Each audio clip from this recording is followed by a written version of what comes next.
എന്റെ പ്രിയമുള്ള സഹോദരങ്ങളെ, നമ്മളൊക്കെ ഭക്ഷണം കഴിക്കുന്നവരാണ്. ഞാനും നിങ്ങളും ഭക്ഷണം കഴിക്കുന്നവർ. ഭക്ഷണം കഴിക്കുന്ന സമയത്ത് എന്റെ പ്രിയമുള്ള സഹോദരങ്ങളെ, ഇന്ന് ഒരല്പം വെള്ളം കുടിക്കാൻ. ഭക്ഷണം കഴിക്കുമ്പോ വെള്ളം കുടിക്കുമ്പോ ഇടത് കൈകൊണ്ട് വെള്ളം കുടിക്കുന്നവനെ ഈ ലോകത്തെ സർവ്വചരാചരങ്ങളും ശപിക്കുമെന്ന് നബി മുഹമ്മദ് മുസ്തഫ. ഇടത് കൈകൊണ്ട് കുടിക്കുക, അതൊരു ഹോബിയായി. ഇടത് കൈകൊണ്ട് വെള്ളം കുടിക്കും. ചിലര് ഭക്ഷണം കഴിക്കുമ്പോ ഇടത് കൈകൊണ്ട് വെള്ളം എടുത്തിട്ട് വലത് കൈകൊണ്ട് താങ്ങിയിട്ട് കുടിക്കും. അങ്ങനാണല്ലോ. എങ്കിൽ എന്റെ പ്രിയമുള്ള സഹോദരങ്ങളെ, വെള്ളം കുടിക്കേണ്ടത് ഭക്ഷണം കഴിക്കുന്നതിന് മുമ്പാണോ ശേഷമാണോ? എപ്പോഴാ വെള്ളം കുടിക്കേണ്ടത്? ഭക്ഷണം കഴിക്കുന്നതിന് മുമ്പ് വെള്ളം കുടിക്കലാണോ സുന്നത്ത്? ഭക്ഷണം കഴിച്ചതിന് ശേഷം വെള്ളം കുടിക്കലാണോ സുന്നത്ത്? എപ്പം കുടിക്കലാ സുന്നത്ത്? പറ മനുഷ്യന്മാരെ, എപ്പം കുടിക്കല? ഭക്ഷണത്തിന് മുമ്പാണോ ശേഷമാണോ? മുമ്പാണോ ശേഷമാണോ? എവിടെങ്കിലും ഒന്നി നിൽക്കി, രണ്ടും കൂടെ പറഞ്ഞെനിക്ക് തിരിയില്ല. ഭക്ഷണത്തിന് മുമ്പാണോ വെള്ളം കുടിക്കേണ്ടത്, ശേഷമാണോ വെള്ളം കുടിക്കേണ്ടത്? മുമ്പ് അല്ലെങ്കിൽ ശേഷം? ശരി, മുമ്പോ ശേഷമോ ആവട്ടെ.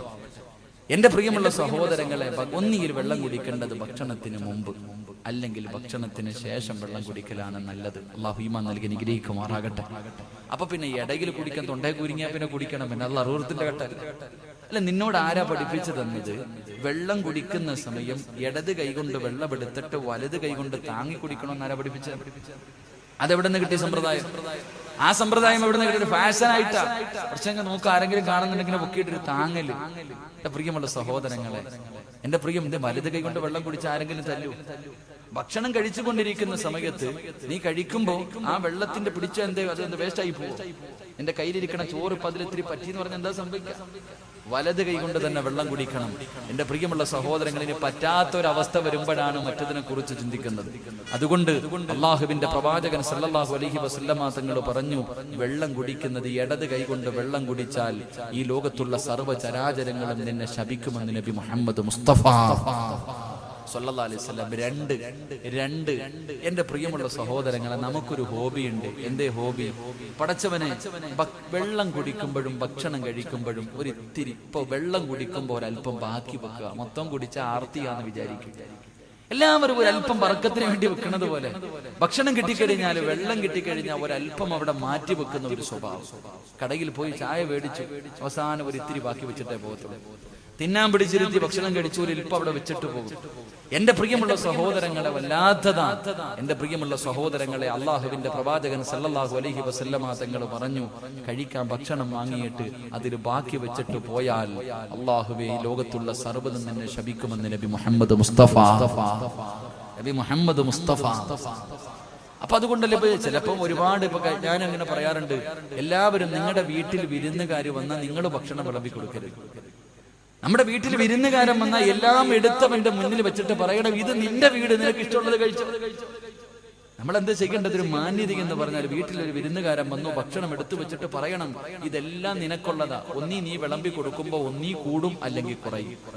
ഒന്നുകിൽ കൂടുതൽ കൊടുക്കും, അല്ലെങ്കിൽ കുറവ് കൊടുക്കും. കുറഞ്ഞു പോയാൽ അവന്റെ മനസ്സിന്റെ ഉള്ളിൽ നിന്നോട് പ്രയാസം തോന്നും, കൂടിപ്പോയാലും അള്ളാഹുവെ പ്രയാസം. അതുകൊണ്ട് എന്ത് ചെയ്യണം?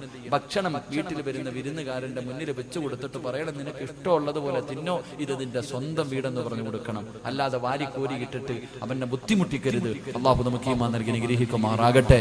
ഇങ്ങോട്ട് നോക്ക്, മൂന്നാമത്തെ ഒരു ഗുണമുണ്ട് എന്റെ പ്രിയമുള്ള സഹോദരങ്ങളെ. തിന്നുന്ന പാത്രത്തിൽ തന്നെ വേസ്റ്റ് വെക്കുന്ന ഒരു സ്വഭാവം നമ്മളിൽ പലർക്കുണ്ട്. തിന്നുന്ന പാത്രത്തിൽ വേസ്റ്റ് വെക്കും, താഴെ വെക്കൂല. തിന്നുന്ന പാത്രത്തിന്റെ സൈഡിൽ എല്ല് കടിച്ചിട്ട് അവിടെ വെക്കും, മീന്റെ മുള്ള അവിടെ വെക്കും, എല്ലാം വാരി വാരി സൈഡിൽ വെക്കും, ഇടയ്ക്ക് ഇങ്ങനെ വാരി തിന്നും. എന്റെ പ്രിയമുള്ളവരെ, നിനക്ക് ശാപം കിട്ടുമെന്ന് നബി മുഹമ്മദ് മുസ്തഫ. ഇപ്പൊ ഡൈനിങ് ടേബിളിന്റെ മുകളിൽ ഇത്തിരി വാരിയിട്ടെന്ന് പറഞ്ഞിട്ട് കുഴപ്പമൊന്നുമില്ല, എന്തായാലും നിന്റെ ഭാര്യ തുടയ്ക്കും. നമ്മൾ ഭക്ഷണം കഴിക്കുന്ന സ്ഥലം നമ്മുടെ ഭാര്യ വേസ്റ്റ് ബോക്സ് ഇല്ലെങ്കിൽ നീ ഇടണം. എന്റെ പ്രിയമുള്ള സഹോദരങ്ങളെ, തിന്നുന്ന പാത്രത്തിൽ തന്നെ നിന്റെ വേസ്റ്റ് വെക്കല്ലേ, നിന്റെ വേസ്റ്റ് വെക്കല്ലേ. അല്ലാഹുവേ, നിനക്ക് ശാപം കിട്ടുമെന്ന് നബി മുഹമ്മദ് മുസ്തഫ സല്ലല്ലാഹു അലൈഹി വസല്ലം. പിന്നെ പലരും കയ്യിൽ വെച്ചിട്ടാ തിന്നണ. കല്യാണ വീട്ടിൽ പോയിട്ട് വെട്ടി വെട്ടി വെട്ടി നിന്ന് തിന്നുന്നവനോട് ഇത് വല്ലതും പറഞ്ഞിട്ട് കാര്യമുണ്ടോ? കല്യാണ വീട്ടിൽ പോയി സ്വന്തമായിട്ട് വിളമ്പ് കൈ വെച്ചിട്ട്, ആഹാരം ശരീരത്ത് വെച്ചിട്ട് കഴിക്കല്ലേ, നിനക്ക് അല്ലാഹു ദാരിദ്ര്യം തരുമെന്ന് നബി മുഹമ്മദ് മുസ്തഫ. ഭക്ഷണം ശരീരത്ത് വെച്ചിട്ട് കൈ വെച്ചിട്ട് തിന്നരുത്, മടി വെച്ചിട്ട് തിന്നരുത്, ഒന്നി തറയിൽ വെച്ചിട്ട് അല്ലെങ്കിൽ ഡെസ്കിന്റെ മുകളിൽ വെച്ചിട്ട് ശരീരത്ത് വെച്ചിട്ട് ഭക്ഷണം വാരി തിന്നരുത്. അള്ളാഹു നിനക്ക് ദാരിദ്ര്യം തരുമെന്ന് നബി മുഹമ്മദ് മുസ്തഫ സല്ലല്ലാഹു അലൈഹി വസല്ലമ തങ്ങൾ പറഞ്ഞു തരുമ്പോൾ, എന്റെ പ്രിയമുള്ളവരെ, ഞാൻ പറഞ്ഞ ഈ 3 സുന്നത്തുകൾ നിനക്കൊന്ന് ഹയാത്താക്കാൻ കഴിയുമോ? ഈ പറയുന്ന 3 സുന്നത്തുകൾ ഇത് നിസാരമായി തള്ളിക്കളയുന്നവരാണല്ലോ. ഇതെങ്കിലും നിന്റെ ജീവിതത്തിലൊന്ന് സൂക്ഷിക്കാൻ കഴിയുമോ? അല്ലാഹു നിനക്ക് തരുന്ന പ്രതിഫലം എന്തെന്നറിയുമോ? അല്ലാഹുവിന്റെ പ്രവാചകൻ പറയുകയാ, മൻ ഹാഫദ അലാ സുന്നതി അക്റമഹുല്ലാഹു ബി അർബഅതി ഹിസാൽ.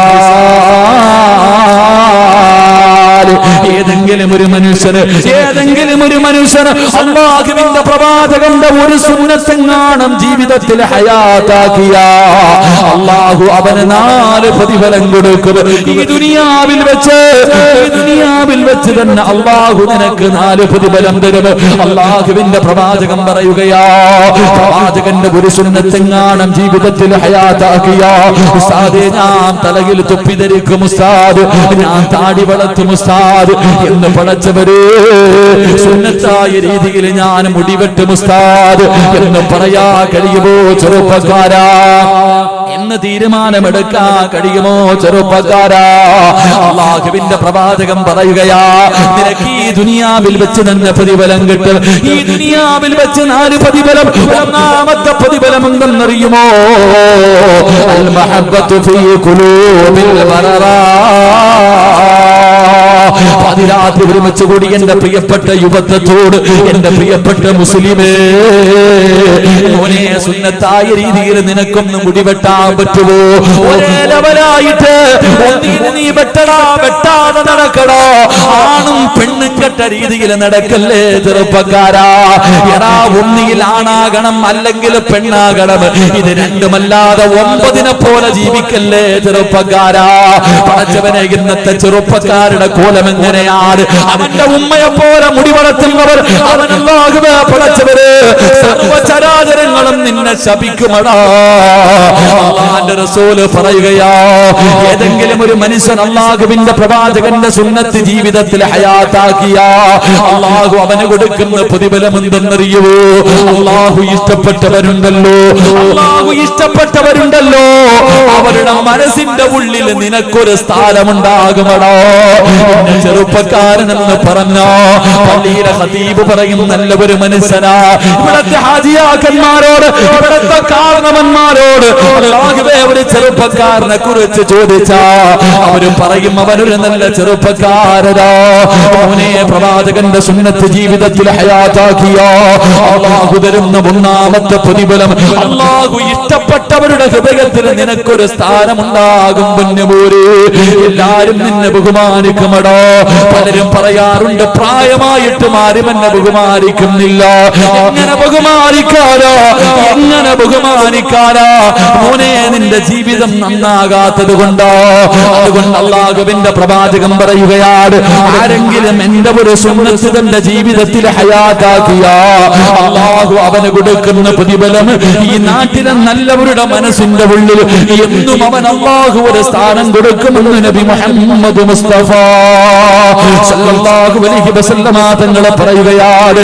2, അൽ ഹൈബത്തു ഫീ ഖുലൂബിൽ ഫജറാ. എന്റെ പ്രിയമുള്ളവരെ, പ്രവാചകന്റെ സുന്നത്ത് ജീവിതത്തിൽ ഹയാത്താക്കുന്ന ഒരു മനുഷ്യൻ അല്ലാഹു കൊടുക്കുന്ന 2ാമത്തെ പ്രതിഫലം എന്തെന്നറിയുവോ?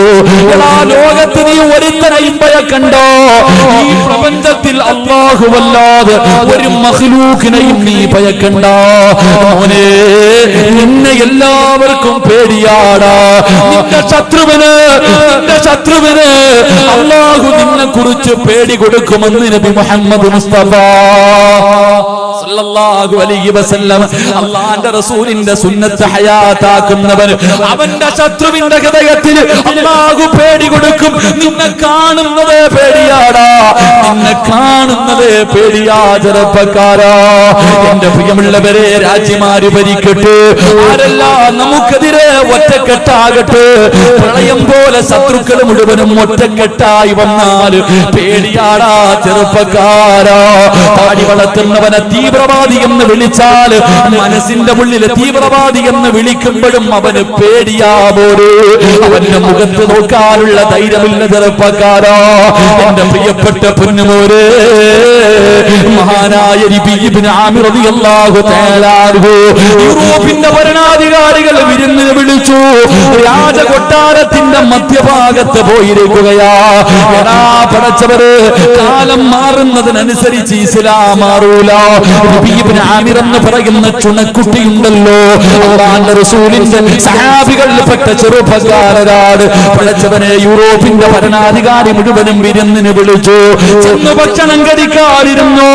എല്ലാ ഭരണാധികാരികളും ഭക്ഷണം കഴിക്കാതിരുന്നു.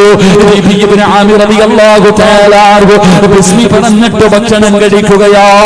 രാജാവിന്റെ കൊട്ടാരത്തിന്റെ അകത്ത് നേതാക്കന്മാരുടെ നടുക്കിരിക്കുമ്പോ, ഭക്ഷണം കഴിച്ചു കൊണ്ടിരിക്കുമ്പോ ഒരൽപ്പം ഭക്ഷണം താഴെ വീഴുകയാണ്. ഒരൽപ്പം ഭക്ഷണം താഴെ വീഴുകയാ. ഇബ്നു ആമിർ റളിയല്ലാഹു തആല താഴെ വീണ ഭക്ഷണം ഇടത് കൈകൊണ്ട് വാരിയെടുത്തിട്ട് തന്റെ പാത്രത്തിനകത്തിട്ടിട്ട് പിന്നെയും ഇങ്ങനെ വാരി കഴിക്കുന്നത് കണ്ടപ്പോ നേതാക്കന്മാര് മുഴുവനും അറപ്പോടെ നോക്കുകയാണ്. എല്ലാവരും വെറുപ്പോടെ നോക്കുകയോ. ആ സമയത്ത് ആ രാജകൊട്ടാരത്തിന്റെ രാജാവുണ്ടല്ലോ, അവിടെന്ന് ചോദിച്ചു, ആമിറേ, എന്തിനാടാ എച്ചിരി വാരി തിന്നുന്നത്? എന്തിനാ നീ ദാരിദ്ര്യം കാണിക്കുന്നത്? പട്ടിണിയൊക്കെ നിന്റെ മുഹമ്മദിന്റെ നാട്ടിലല്ലേ? നിന്റെ നേതാവിന്റെ മക്കയിലും മദീനയിലുമല്ലേ പട്ടിണി കിടക്കുന്നത്? ഈ ഇരിക്കുന്നത് മുഴുവനും നിനക്ക് തിന്നുന്നതിന് വേണ്ടിയല്ലേ? എന്തിനാ ആമിറെ വേസ്റ്റ് വാരി തിന്നുന്നത്? ഇബ്നു ആമിർ എന്ന ചെറുപ്പക്കാർ ചാടി എഴുന്നേറ്റ് തന്റെ ഉറയിൽ നിന്ന് വാള് വലിച്ചൂടിയിട്ട് രാജാക്കന്മാരുടെ കൊട്ടാരത്തിന്റെ നടുക്കിരുന്നിട്ട് ഭരണാധികാരിയുടെ നെഞ്ചത്തേക്ക് നീട്ടിയിട്ട്, എടാ പമ്പര വിട്ടി, നിനക്കൊക്കെ വേണ്ടി, ഈ വിട്ടികളായ നിനക്കൊക്കെ വേണ്ടി എന്റെ റസൂലുള്ളാഹിന്റെ ഒരു സുന്നത്ത് കളയാ എന്നെ കൊണ്ട് കടിയില്ലടാ എന്ന് പറഞ്ഞെങ്കില് അതാണ് ചെറുപ്പക്കാരാ ചങ്കൂറ്റ്. അതാണടാ ആണത്തം. ഈ ആണത്തം എവിടെ നിന്ന് കിട്ടിയതെന്നറിയുമോ? അല്ലാഹുവിന്റെ റസൂലിന്റെ സുന്നത്ത് ഹയാത്താക്കിയാൽ അവന്റെ ശത്രുവിന്റെ ഹൃദയത്തിൽ അല്ലാഹു പേടി കൊടുക്കുമെന്ന് നബി മുഹമ്മദ് മുസ്തഫ.